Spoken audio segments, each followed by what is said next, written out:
The November air had a damp, insistent chill that seeped through the seams of Ilara's coat, a garment that had seen one too many winters.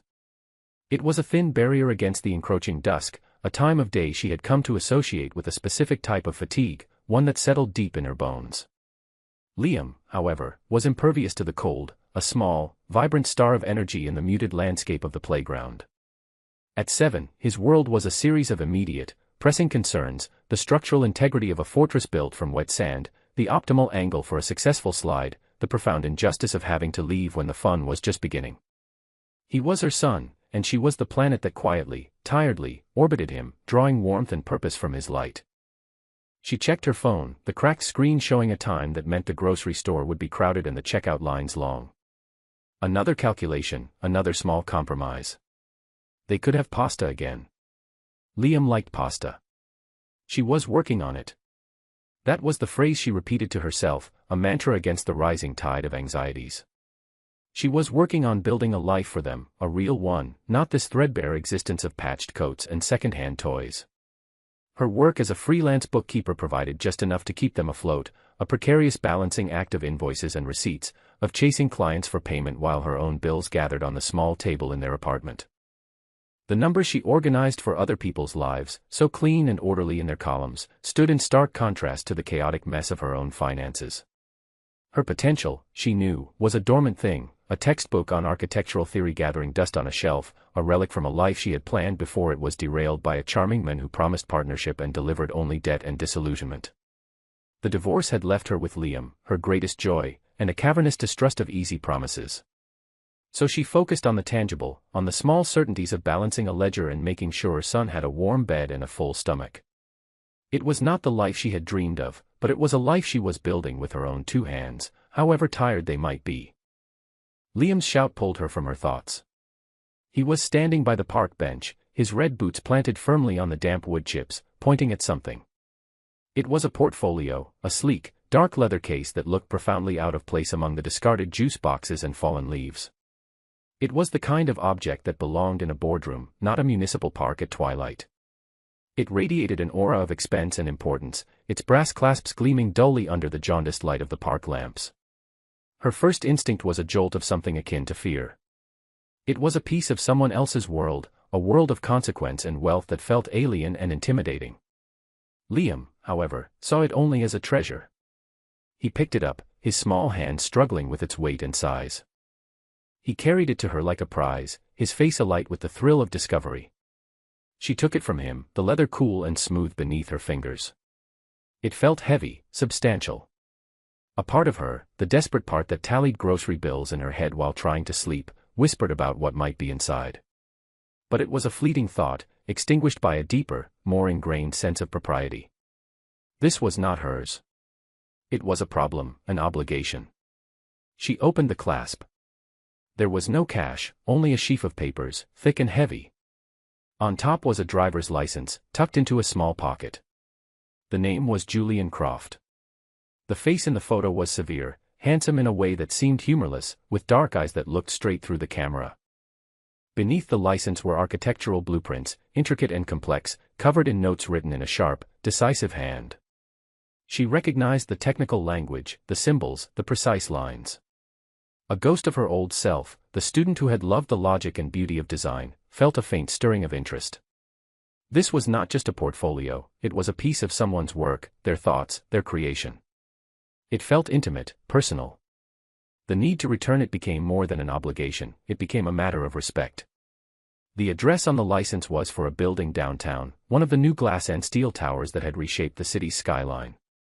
It was a place she only ever saw from a distance, a glittering monument to a life she couldn't imagine. The next day, after dropping Liam at school, she stood before it, the portfolio clutched in her hand like a passport to a foreign country. The lobby was a vast, silent space of polished marble and cool, conditioned air. It smelled of money and floor wax. A woman at a monolithic reception desk looked at her, her gaze lingering for a moment on Ilara's practical boots and worn coat before becoming professionally blank. Ilara felt a familiar prickle of inadequacy, the sense of being out of place, of being judged and found wanting. She steeled herself, approached the desk, and explained her purpose in a low, steady voice. The receptionist's expression shifted from indifference to a flicker of surprise. A few moments and a hushed phone call later, Ilara was directed to a private elevator. The elevator ascended in unnerving silence, opening directly into a penthouse apartment. The space was immense, a panorama of glass walls that offered a breathtaking, dizzying view of the city below. The furnishings were sparse and brutally modern: a long, low sofa, a single stark painting, a steel N-wood dining table that could have seated 12. It was less a home than a statement, a declaration of taste and control. And standing in the middle of it all was the man from the driver's license, Julian Croft. He was taller than she had expected, dressed in a perfectly tailored dark suit, though his tie was loosened and his collar unbuttoned. He looked just as severe as his photo, but in person, she could see the faint shadows of exhaustion under his eyes, a weariness that the harsh lighting of the apartment did nothing to soften. He was observing her with an unnerving stillness, his dark eyes taking in the portfolio in her hands, her flushed cheeks, her determinately neutral expression. She held out the portfolio. He took it, his fingers brushing hers for a fraction of a second. The contact was brief, almost non-existent, yet it sent a strange current through her. He didn't open it, just held it at his side. He was watching her face, his expression unreadable. For a long moment, the only sound was the faint hum of the city far below. She felt an absurd urge to smooth down her hair, to apologize for her less than perfect appearance, but she resisted. She had done nothing wrong. She had simply returned something that was lost.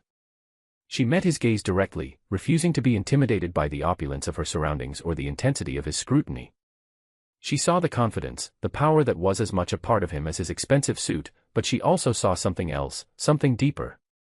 A flicker of loneliness, perhaps, or a profound isolation that the vast, empty apartment seemed to amplify. He was a man who commanded worlds from this glass tower, yet he seemed utterly alone within it. He finally spoke, his voice deeper than she had imagined. He thanked her, the words formal and precise. He reached into his jacket, pulling out a wallet. She immediately held up a hand, a small, involuntary gesture of refusal. She had not come for a reward. The idea felt vaguely insulting, as if her honesty were a service for sale. Her refusal seemed to surprise him. He paused, his hand hovering over his wallet. He lowered it slowly, his eyes narrowing slightly as he studied her. He asked why. The question was direct, unadorned with social pleasantries. It was a genuine inquiry, and it demanded a genuine answer. She thought for a moment, searching for the right words. She could have given a simple, polite excuse, but his directness compelled an equal measure of honesty. "It was not mine to keep," she said.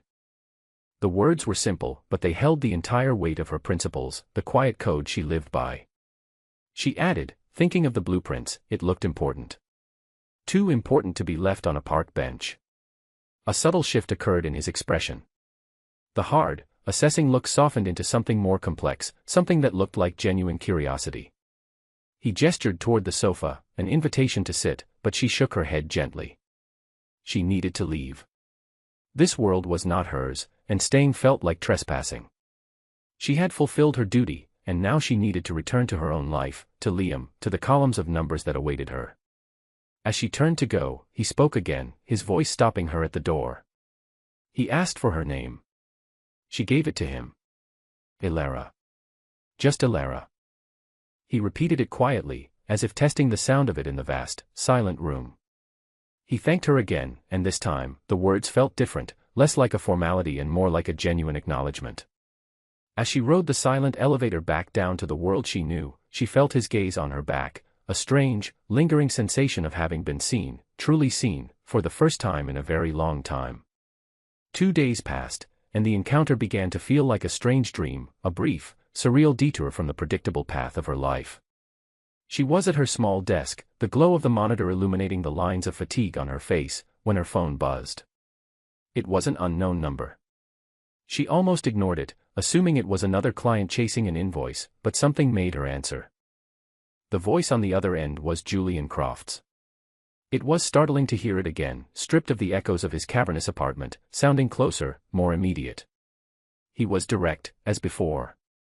He had looked her up. He knew she was a bookkeeper. The statement was so bald, so devoid of pretext, that it left her momentarily speechless. She felt a flash of resentment at the invasion of her privacy, but it was quickly replaced by a wary curiosity. Why would a man like him bother to find out who she was? He explained. He ran a private charitable foundation, a legacy from his late father. It was, he admitted, a passion project that had been managed with more heart than sense. The finances were a disaster, a tangled mess of well-intentioned but poorly documented expenditures. He needed someone to untangle it, to impose order on the chaos. He needed someone meticulous, someone with integrity. He was offering her a short-term contract to audit the foundation's books. The figure he named was staggering. It was more than she earned in 6 months of chasing small freelance gigs. It was enough to pay for a security deposit on a better apartment, to buy Liam a new winter coat without a pang of guilt, to fix the rattling noise in her aging car. It was a lifeline. Her immediate reaction was suspicion.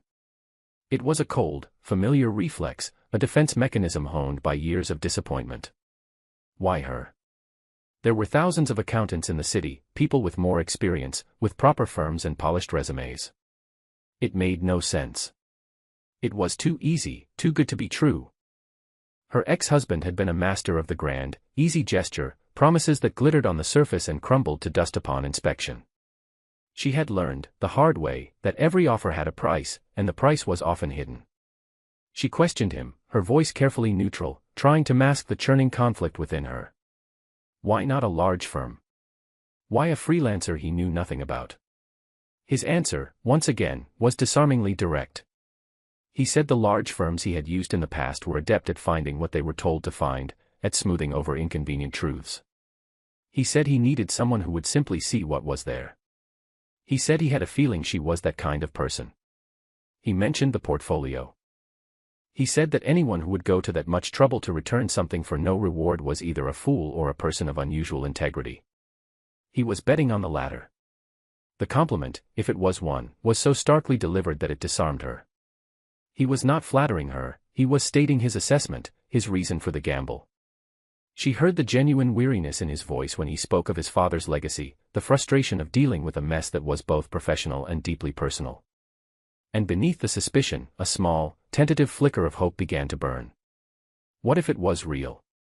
What if this was the chance she had been waiting for, the opportunity to use her skills for something meaningful, to finally get ahead? The thought was both exhilarating and terrifying. It meant stepping out of the familiar trench of her struggles and into the unknown. It meant trusting a stranger, a powerful man from a different world. It meant being vulnerable again.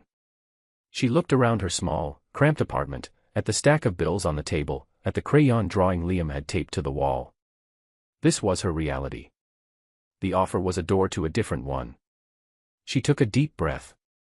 She told him she would agree to a 1-week trial. A test, for both of them. If he was not satisfied with her work, or if she was not comfortable with the arrangement, they would part ways, no questions asked. It was a compromise, a way to mitigate the risk while still seizing the opportunity.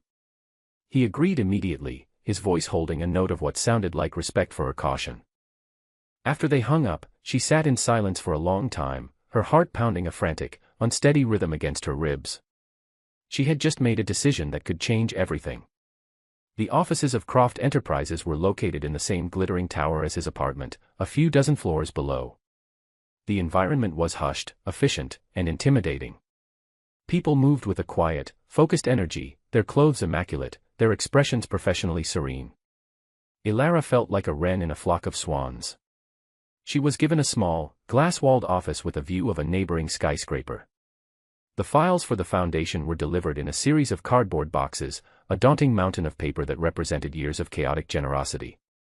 For the first few days, she spoke to no one. She kept her head down, immersing herself in the work. She ate lunch at her desk, a sandwich she brought from home, and left precisely at 5 to pick up Liam. She was a ghost in the machine, a temporary cog, and that was how she wanted it. The work itself was a fascinating puzzle. Julian had not exaggerated. The foundation's bookkeeping was a masterpiece of disorganization. Receipts were missing, entries were cryptic, and large sums were allocated with little more than a handwritten note. But as she began to dig, to sort and categorize, a story emerged. It was the story of his father, a man who had clearly operated on impulse and compassion, funding a small art program here, a community garden there, all with a cheerful disregard for proper procedure. She found herself feeling a strange affection for this man she had never met, this chaotic philanthropist. And within the chaos, she began to see patterns, the faint outlines of a system that no one else had bothered to look for. Her mind, so long occupied with the mundane arithmetic of survival, felt sharp and alive. She was good at this. She had almost forgotten the deep, quiet satisfaction of solving a complex problem. Julian left her alone, a fact for which she was grateful. He was a constant but distant presence, a figure she sometimes saw striding down the long hallway, always on his way to a meeting, always surrounded by an entourage of serious-looking people. But then, on the fourth morning, he appeared at the door of her office, holding 2 mugs of coffee. He placed one on her desk without a word and leaned against the doorframe, sipping from his own. The gesture was so unexpected, so normal, that it threw her off balance. He asked how it was going. She gave him a brief, professional summary of her progress, pointing to the neat stacks of files she had created from the initial mess. He nodded, but his eyes were on her, not the files. He seemed to be looking for a different kind of answer. He asked about a specific project, a grant to a small inner-city music school. The file was thin, the details sparse. He wanted to know what she thought of it. It was a strange question to ask a bookkeeper. She hesitated, then decided to answer honestly. She told him that from a purely financial perspective, it was a poor investment with no clear metrics for success. But then she told him about a thank-you letter she had found tucked into the file, a letter from a young girl who had been able to learn the violin because of the grant. The letter was written in a child's careful cursive, full of misspelled words and earnest gratitude. She said that sometimes the most important returns could not be quantified on a balance sheet. A silence fell between them. He was looking at her with that same intense, unreadable expression she remembered from his apartment. He seemed to see past the professional facade to the woman who understood the value of a child's thank-you note. Another time, she was working late, trying to reconcile a particularly confusing set of accounts. The office was dark and quiet, the city a glittering tapestry outside her window. She was so engrossed that she didn't hear him approach. He was standing in the doorway, his jacket off, his shirt sleeves rolled up. He didn't ask what she was doing. He simply looked at the clock on the wall, then at her. "Go home, Ilara," he said, his voice quiet but firm. "Go home to your son. This can wait until tomorrow." The simple command, the acknowledgement of her life outside of these glass walls, struck her with surprising force. It was a small act of consideration, but it felt monumental. It was a sign that he saw her not just as a contractor, a temporary solution to a problem, but as a person. A mother. The trial week ended, and another began. The work continued, and with it, these small, quiet moments of connection accumulated, like dust motes gathering in a sunbeam, slowly forming something solid and real. One evening, as she was packing up, he asked her to stay for a few minutes. He wanted to explain something. He led her to his own office, a vast corner suite with a view that seemed to encompass the entire world. He stood by the window, his back to her, and began to talk about his father. He spoke of their difficult relationship, of the pressure to live up to the legacy of a man he had both admired and resented. He explained that after his father's death, the foundation had been managed by his father's business partner, a man Julian had known his whole life, a man he had trusted like an uncle. It was this man, he explained, who had let the foundation's finances devolve into such chaos, not out of malice, but out of a combination of incompetence and a desire to hide his own mismanagement from Julian. When Julian finally took a closer look, he had uncovered a series of bad investments and foolish expenditures that the partner had been trying to conceal. Firing him, Julian said, had been one of the hardest things he had ever had to do. It was a betrayal that had cut deep, leaving him with a profound sense of distrust. He turned to face her then, his eyes dark with the memory of it. "That's why I needed someone from the outside," he said. "Someone with no agenda. Someone I could trust." In that moment, the power dynamic between them vanished.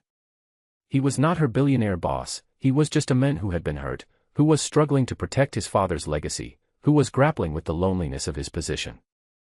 And she, who knew the sting of betrayal so intimately, understood him perfectly.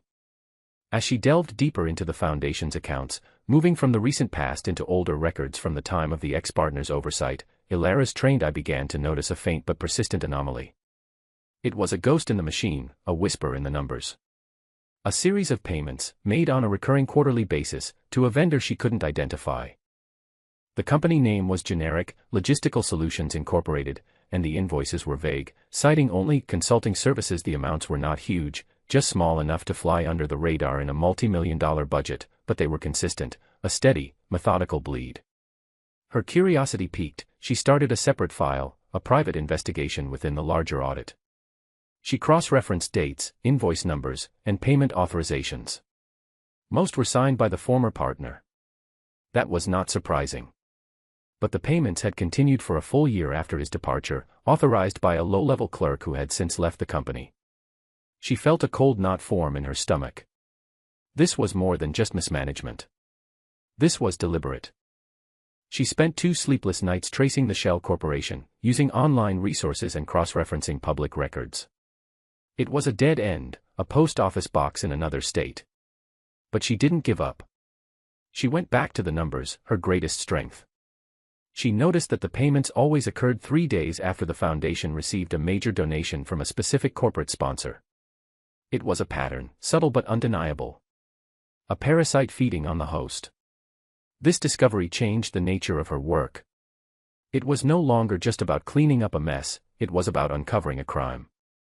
And it was a crime that threatened the foundation's reputation, particularly a new, high-profile partnership they were about to announce with that same corporate sponsor.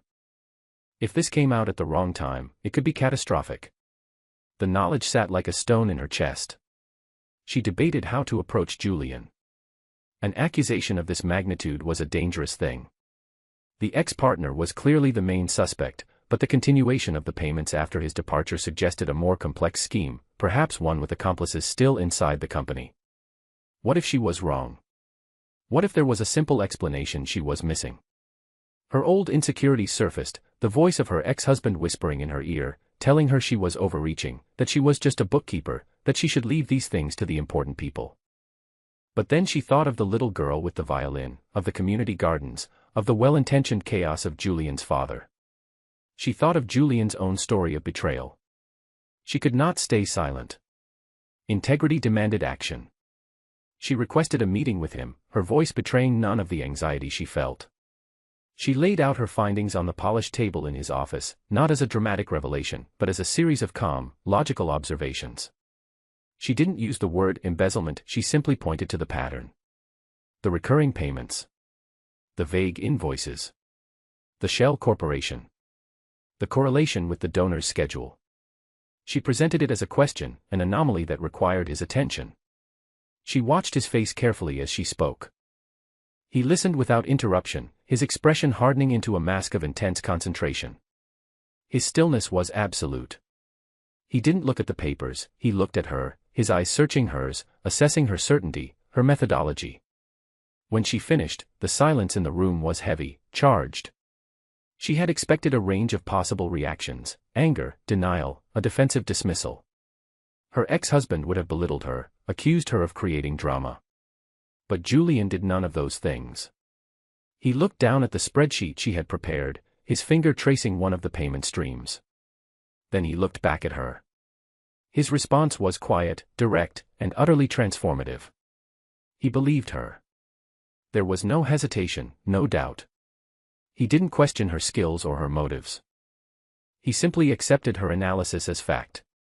His trust in her was so complete, so instantaneous, that it took her breath away. He asked her what she thought they should do next.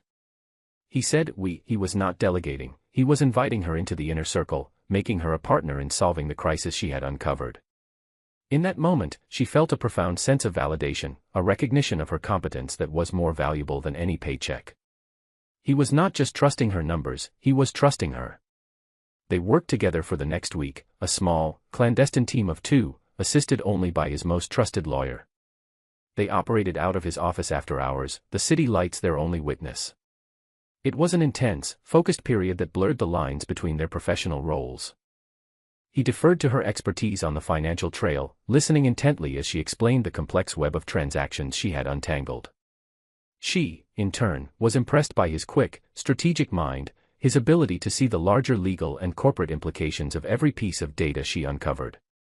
They developed an easy, efficient rhythm, a partnership built on mutual respect. Her detailed, meticulous work provided the roadmap, and his resources and authority provided the means to follow it. She was the one who finally found the key, a single, miscoded wire transfer that linked the Shell Corporation not only to the ex-partner but also to the low-level clerk, who turned out to be his nephew. It was the smoking gun, the undeniable proof they needed. With the evidence secure, Julian moved swiftly. Legal proceedings were initiated, the authorities were discreetly involved, and the situation was contained before it could damage the Foundation's reputation. The crisis was averted, the stolen funds were on a path to being recovered, and the integrity of his father's legacy was secured. It was a quiet, decisive victory.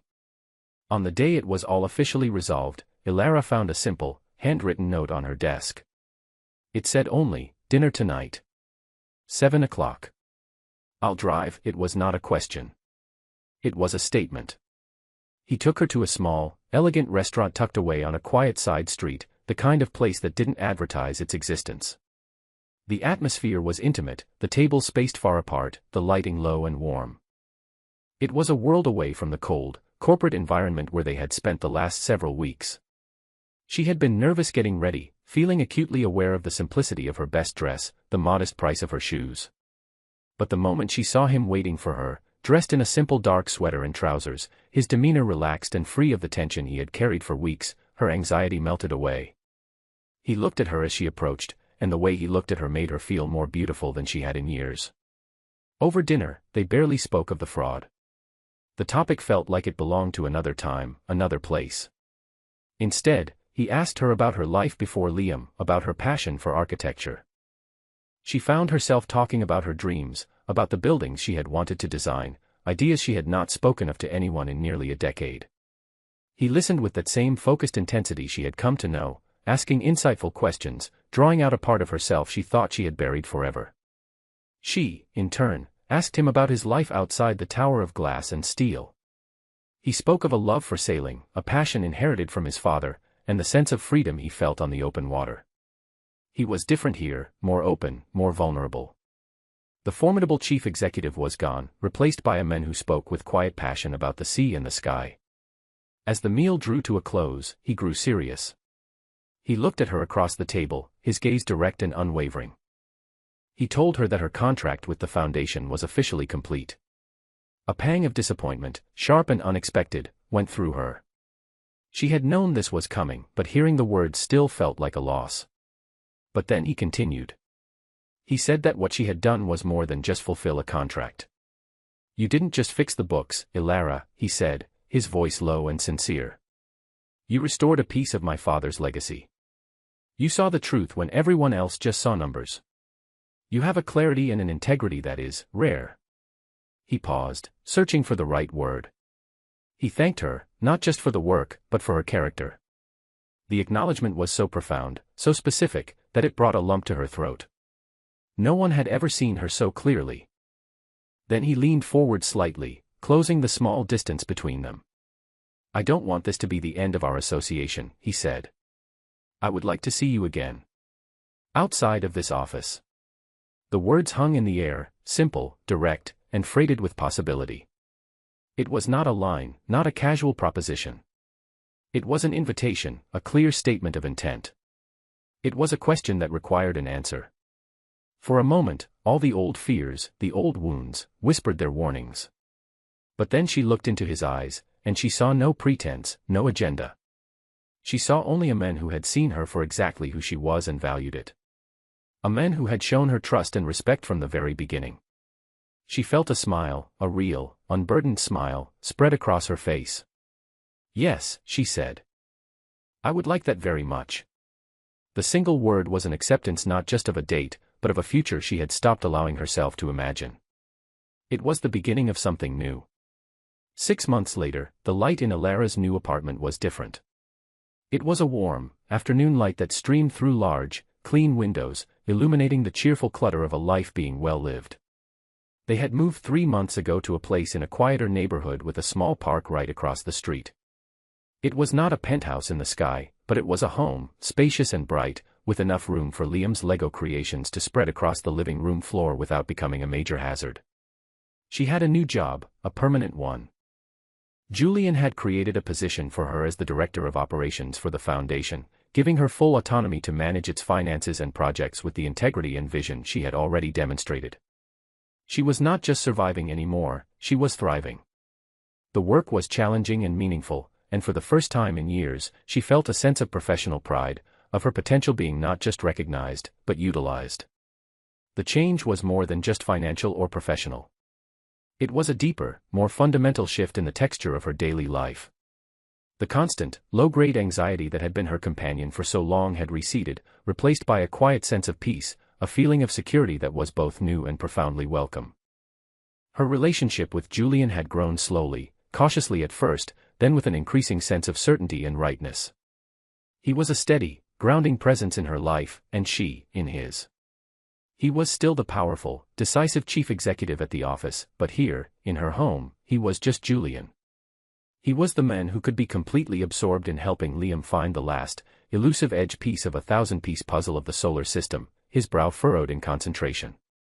He was the man who would sit on her small balcony with her on a summer evening, sharing a bottle of wine and a comfortable silence as the sun went down. He never tried to fix her life with grand, sweeping gestures of wealth. He understood, with an innate perception that still surprised her, that what she needed was not to be rescued, but to be supported. He celebrated her independence. When she had insisted on paying the security deposit for the new apartment herself, from the salary she had earned, he had simply nodded, his eyes filled with a deep, quiet respect that meant more to her than any gift he could have bought. Their partnership was one of equals, a careful, deliberate weaving together of two very different lives. He brought a sense of expansive possibility into her world, and she brought a sense of grounded reality into his. She and Liam had breached the walls of his beautiful, lonely fortress, filling it not with things, but with laughter, with the messy, unpredictable, wonderful chaos of family. On this particular Saturday afternoon, the three of them were on the floor of the new living room, deep in the final stages of the solar system puzzle. Liam, with the solemn focus of a brain surgeon, was trying to fit a piece of Saturn's rings into place. Julian was sorting the last few pieces by color, his long fingers surprisingly deft. Ilara sat back on her heels, watching them. The scene was so simple, so ordinary, yet it felt like a miracle. The quiet contentment in the room was a tangible thing, a warm, heavy blanket. Liam finally clicked the piece into place with a triumphant shout. Julian looked up at Ilara, a slow, genuine smile spreading across his face, a smile that reached his eyes and transformed his usually severe features into something open and boyishly handsome. He caught her gaze and held it, and in that shared look, an entire conversation passed between them, a conversation of gratitude, of affection, of a shared, sustainable happiness that had been built, piece by careful piece, just like the puzzle before them. She thought back to that cold, dreary evening in the park, to the heavy leather portfolio that had felt like a relic from another universe. It was strange to think how such a small, random event could pivot a life onto an entirely new axis. But as she looked at Julian's smiling face and at her son, so happy and secure, she realized the truth. The turning point had not been finding the portfolio. The turning point had been the choice she made afterward. The decision to walk to that imposing tower, to face the intimidating stranger, to refuse the reward, to simply do the right thing because it was the right thing.